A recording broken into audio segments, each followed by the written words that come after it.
from the temple of Balaji and Mangla Maiya and the banks of the Ganga became the young apprentice's favorite haunts where he would practice in solitude. For years to come, the temple of Balaji and Mangla Maiya और कई वर्षों तक वे बालाजी और मंगला मैया के मंदिर में आते रहे and the banks of the Ganga became the young apprentices favorite haunts और जो गंगा मैया का जो किनारा था वो नौ सिखिए जो लड़के थे, सीखने वाले जो लर्नर थे, उनके लिए एक अड्डा बन गया। उनके लिए क्या बन गया? हॉन्ट मतलब जहां पर लोग ज्यादा जाना पसंद करते हैं उसको हॉन्ट कहते हैं, अड्डा कह सकते हैं एक तरीके से। ठीक है, आगे देखें। And where he could practice in solitude, जहां पर वो बहुत ही शांति तरीके से या शांति सुकून से अपना अभ्यास कर सके। कहां? गंगा मैया के किनारे। The flowing waters of the Ganga inspired him to improvise and invent ragas that were earlier considered to be beyond of the range of the Sainai. The flowing waters of the Ganga inspired him to improvise, और गंगा मैया का जो बहता जल था वो बिस्मिल्लाह जी को प्रेरित करता था कि अपने जो वादन है, उनकी जो वादन कला है उसमें और ज्यादा सुधार करें। एंड इन्वेंट रागास दैट, और ऐसे रागों का आविष्कार करें that were earlier considered to be beyond the raga of the shehnai, जो ऐसे रागों का आविष्कार करें जो राग सहनाई से परे हैं। इसका मतलब ऐसे रागों का आविष्कार करने के लिए गंगा मैया की पानी ने उन्हें प्रेरित किया जो राग सहनाई पर कभी बजाए ही नहीं जा सकते थे, सहनाई से कभी निकाले ही नहीं जा सकते थे। आगे देखें students. At the age of 14, जब वे 14 साल के थे, Bismillah accompanied his uncle to the Allahabad music conference. वे अपने अंकल के साथ इलाहाबाद के म्यूजिक कॉन्फ्रेंस में गए। इलाहाबाद में म्यूजिक कंसर्ट हुआ, वहां पर गए। At the end of his recital, और अपनी परफॉर्मेंस के बाद उस्ताद फैयाज खान जब उन्होंने अपनी परफॉर्मेंस दे दी तो उस्ताद फैयाज खान ने जो यंग बॉय था, कौन? बिस्मिल्लाह खान, उनकी पीठ थपथपाई और कहा work hard and you shall make it, कठिन परिश्रम करो और एक दिन तुम्हारा नाम बहुत बड़ा होगा, ऐसा कहा। With the opening of the All India Radio in Lucknow in 1938 came Bismillah Khan big break. और जब लखनऊ में 1938 में जब ऑल इंडिया रेडियो शुरू हुआ तो उनके जीवन में एक बहुत बड़ा ब्रेक आया, एक बहुत बड़ा ठहराव आया। स्टूडेंट्स कैसे? He soon became an often heard Sainai player on radio, और वे एक ऐसे व्यक्ति बन गए ऑल इंडिया रेडियो पर जिन्हें अक्सर सुना जाने लगा। अर्थात उनका जो प्रोग्राम था उसको अक्सर लोग सुनते थे, ऑल इंडिया रेडियो। आगे देखते हैं students. When India gained independence on 15 अगस्त 1947, जब भारत देश को 15 अगस्त 1947 को आजादी मिली, अंग्रेजों का गुलाम था हमारा देश, तो 15 अगस्त 1947 को जब हमारा देश आजाद हुआ, Bismillah Khan became the first Indian to greet the nation with his सहनाई। तो बिस्मिल्लाह खान पहले भारतीय बने जिन्होंने अपनी सहनाई से राष्ट्र को अनुमोदित किया, राष्ट्र का अभिवादन किया, राष्ट्र को ग्रेट किया। Student nation with shehnai he poured his heart out into raag Kafi from the Red Fort to an audience, और उन्होंने जो ऑडियंस थे, जो दर्शक थे, जो सुनने वाले थे, उनके सामने अपने उनके हृदय के जो विचार थे, उनके मन की जो बातें थी, वो राग काफी सुना करके बताएं। राग काफी राग होता है जो सहनाई के द्वारा निकाला जाता है। From the Red Fort to an audience, कहां से? रेड फोर्ट से, लाल किले से। विच इंक्लूडेड पंडित जवाहरलाल नेहरू, उन ऑडियंस में पंडित जवाहरलाल नेहरू भी शामिल थे। Who later give his famous tryst with destiny speech, जिन्होंने बाद में अपनी famous tryst with destiny speech भी दी थी। स्पीच किसने दी थी? जवाहरलाल नेहरू ने, जो फर्स्ट प्राइम मिनिस्टर थे भारत के। आगे क्या होता है student? Bismillah Khan has given many memorable performances both in India and abroad. ऐसा नहीं था कि बिस्मिल्लाह खान थे उन्होंने केवल भारत के अंदर ही अपनी परफॉर्मेंस दी हो, विदेशों तक वो फेमस थे और अब्रॉड विदेश में भी उन्होंने अपनी कई सारी परफॉर्मेंस दी थी। तो Bismillah Khan has given many memorable, यादगार, मेमोरेबल मतलब यादगार होता है, क्या होता है? यादगार, मेमोरेबल, यादगार। अब्रॉड जानते हो विदेश होता है। Bismillah Khan has given many memorable performance both in India and abroad. Bismillah Khan ji ने भारत में और विदेश में भी कई सारे यादगार परफॉर्मेंस दी। His first trip abroad was to Afghanistan where king Zahir Shah was so taken in by, so taken in by, taken in by का मतलब होता है स्टूडेंट्स attracted,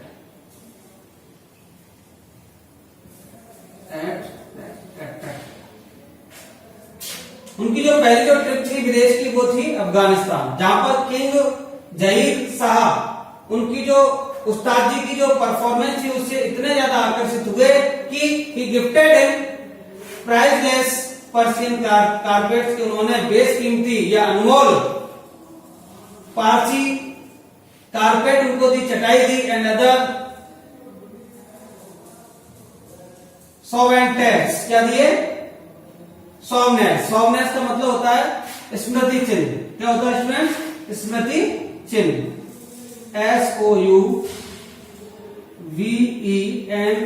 SOUVENIRS। सोवनेस मतलब होता है स्मृति चिन्ह।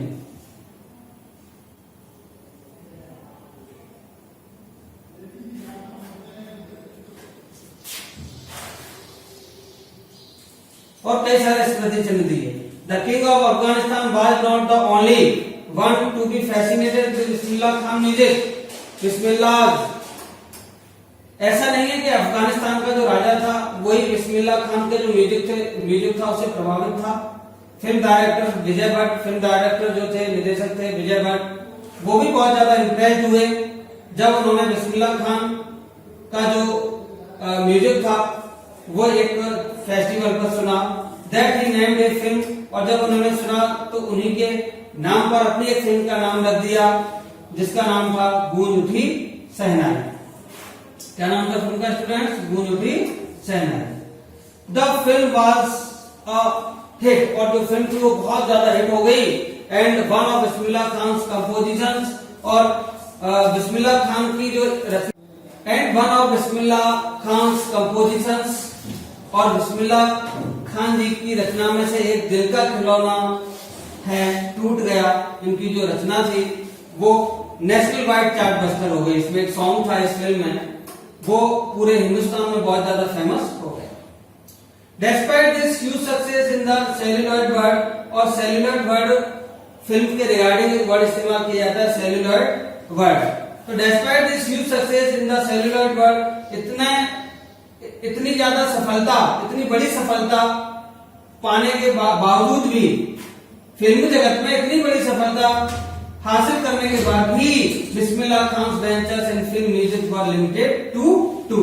बिस्मिल्लाह खान के जो उद्यम था, बिस्मिल्लाह खान के जो कार्य थे फिल्म इंडस्ट्रीज में, वो केवल 2 तक ही सीमित रह गए थे। विजय भट्ट गूंज उठी शहनाई, एक तो उन्होंने ये जो सॉन्ग था दिल का खिलौना टूट गया, वो विजय भट्ट की जो मूवी थी गूंज उठी शहनाई, उसमें एक था, एक जो वेंचर था, और दूसरा था उनका विक्रम श्रीनिवास कन्नड़ वेंचर, विक्रम श्रीनिवास की जो कन्नड़ जो उद्यम था, कार्य था, जिसका नाम था सन्निधि अपन्ना। ये 2 केवल उन्होंने काम किए थे फिल्म जगत में, ठीक है। ऐसा क्यों, वो हम देखते हैं। अब वो क्या कहते हैं, इसके लिए वो बताते हैं, खुद बताते हैं, I just can't come to terms with the artificiality and glamour of film world, कि मैं फिल्म जगत की जो कृत्रिम जो ग्लैमर है, जो चकाचौंध है, उसके अंदर मैं नहीं आ सकता। ही सेज विद एम्फेसिस, और इस बात को बड़ा ही जोर देकर के कहते हैं कि ये जो फिल्म जगत है उसका ये चकाचौंध वाला जो ग्लैमर है इसमें मैं नहीं आ सकता, क्योंकि बहुत सिंपल थे वो। अवार्ड्स एंड रिकॉग्निशन के सेकेंड फास्ट, और उन्हें जो पहचान मिली, उन्हें जो बड़े बड़े पुरस्कार मिले वो बहुत ही ज्यादा थे और बहुत ही जल्दी मिल गए, अर्थात उन्होंने जितनी भी उपलब्धियां थी बहुत तेजी से और एक बड़े पैमाने पर हासिल की। Bismillah Khan became the first Indian to be invited to perform at the prestigious Lincoln Center Hall in the United States of America. Bismillah Khan ऐसे पहले भारतीय बने जिन्हें यूएसए के प्रेस्टिजियस बहुत ही नामी ग्रामी लिंकन सेंटर हॉल में अपनी परफॉर्मेंस देने के लिए निमंत्रित किया गया, इनवाइट किया गया। He also took part in the World Exposition in Montreal. इसके अलावा उन्होंने वर्ल्ड एक्सपोजिशन कहाँ पे, मॉन्ट्रियल में जो वर्ल्ड एक्सपोजिशन लगी थी वहां पे भी उन्होंने हिस्सा लिया। In the Cannes art festival, Cannes कला फेस्टिवल में भी उन्होंने हिस्सा लिया। And in the Osaka trade fair, और ओसाका का जो व्यापारिक जो मेला था, ट्रेड फेयर था, उसमें भी उन्होंने हिस्सा लिया। तो कहाँ का हिस्सा लिया students? United states of America के प्रेस्टिजियस लिंकन सेंटर में, सेंटर हॉल में। इसके अलावा मॉन्ट्रियल में जो वर्ल्ड एक्सपोजिशन लगी थी वहां पे, कांस में जो आर्ट फेस्टिवल लगा था वहां पे, और ओसाका का जो ट्रेड फेयर था वहां पे उन्होंने हिस्सा लिया।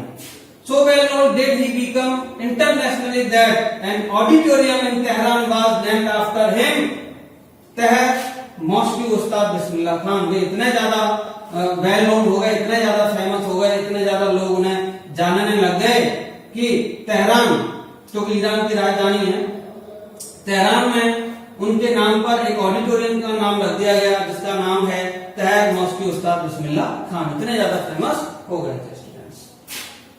आगे देखते हैं, national award like the Padmashri, the Padma Bhushan and the Padma Vibhushan were conferred on him, और उन्हें कई सारे राष्ट्रीय पुरस्कारों से, जैसे कि पद्मश्री है, पद्म भूषण है, पद्म विभूषण है, ऐसे कई सारे पुरस्कारों से उन्हें नवाजा गया students.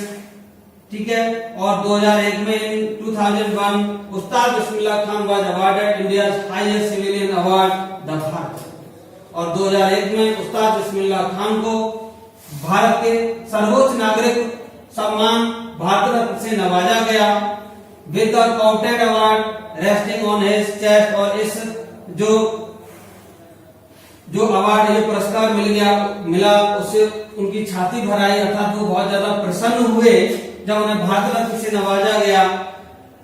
His eyes glinting with rare happiness, और उनकी जो आंखें थी वो खुशी से चमचमा उठी, और उन्होंने अपनी खुशी को जाहिर करते हुए कहा, all I would like to say is, ये सब हासिल करने के बाद मैं केवल यही कहना चाहूंगा, टीच योर चिल्ड्रन म्यूजिक, अपने बच्चों को संगीत सिखाएं, संगीत पढ़ाएं। क्यों? वो इसलिए, this is Hindustan richest tradition, क्योंकि यह भारत की, हिंदुस्तान की सबसे समृद्ध जो ट्रेडिशन है, परंपरा है। Even the west is now coming to learn our music, यहाँ तक कि जो विदेशी लोग हैं वो भी हमारे म्यूजिक को सीखने के लिए आ रहे हैं। आगे देखें student, in spite of having travelled all over the world, Khan sahab as he is fondly called, पूरे विश्व में घूमने के बावजूद भी खान साहब, जैसा कि उन्हें खान साहब के नाम से जाना जाता था, खान साहब is exceedingly fond of Banaras and Damrao, and they remain for him the most wonderful towns of the world. उनका जो लगाव था, पूरे विश्व में घूमने के बावजूद भी उनका जो लगाव था वो बनारस और डुमराव से बहुत ज्यादा था, और बनारस और डुमराव उनके लिए सबसे ज्यादा पसंद आने वाले टाउन बने हुए थे। विश्व के सबसे ज्यादा पसंद आने वाले जो टाउन थे, जो शहर थे, वो थे बनारस और Dumraon. A student of his once wanted him to head a senate school in the USA, उनका एक स्टूडेंट था, उसने एक बार उनसे अर्ज किया, एक बार उनसे रिक्वेस्ट की कि एक म्यूजिक स्कूल खोला जाए यूएसए में, और आपको उस स्कूल का हेड बना दिया जाए। तो इस पर, और उसने ये भी कहा, the student promise to recreate the atmosphere of Banaras by replicating the temples there। और यहां तक उसने कह दिया कि सारी कॉपी करके बनारस के अंदर जो भी मंदिर है वो सारे के सारे मंदिरों की जो टेम्पल्स है उनकी कॉपी करके वहां पर कॉपी कर दी जाएगी, ताकि जो एटमोस्फेयर है सेम टू सेम बनारस का बन जाए। यहां तक कह दिया था। But Khan Sahab asked him if he would be able to transport river Ganga as well. क्या तुम गंगा को भी वहां पर ले जा सकते हो? लेटर, इसका मतलब क्या हुआ स्टूडेंट्स? का मतलब ये कि गंगा से भी उन्हें बहुत ज्यादा प्रेम था। ठीक है, आगे देखें। Later he remembered to have said that's why whenever I am in a foreign country. और अपनी यादों को याद करते हुए कहते हैं दैट्स व्हाई, यही कारण है कि whenever I am in a foreign country, कि जब कभी अगर मैं विदेश में होता हूं, आई कीप यर्निंग, यर्निंग मतलब लॉन्गिंग, yearning टू सी हिंदुस्तान। तो मेरी जो इच्छा होती है वो हिंदुस्तान के लिए होती है, हिंदुस्तान जाने का मन होता है। while in Mumbai I think of only Banaras and the Holi Ganga. और अगर हिंदुस्तान में होते हैं तो मुंबई का, अगर मुंबई में है, सॉरी, अगर हिंदुस्तान के अंदर अगर मुंबई में है, I think of only Banaras, तो मैं केवल बनारस के बारे में सोचता हूँ, पवित्र गंगा के बारे में सोचता हूँ। And while in Banaras I miss the unique मट्ठा डमराव। और लेकिन जब मैं बनारस में होता हूँ तो मुझे डमराव के मट्ठा की याद आती है, उसको मैं बहुत ज्यादा मिस करता हूँ। तो स्टूडेंट्स, ये जो चैप्टर है वो यहाँ पर फिनिश हो चुका है। इसके जो कुछ डिफिकल्ट वर्ड तो मैंने यहाँ पे करवा दिए, और कुछ डिफिकल्ट वर्ड हैं वो मैं आपको करवा दूंगा। आई थिंक आपको बहुत अच्छे से समझ में आया होगा ये चैप्टर। अगर फिर भी कोई प्रॉब्लम है, कोई वर्ड, कोई लाइन, कोई भी सेंटेंस अगर नहीं समझ में आए तो आप कमेंट करके पूछ सकते हैं। ओके स्टूडेंट्स, आज के लिए इतना, थैंक यू।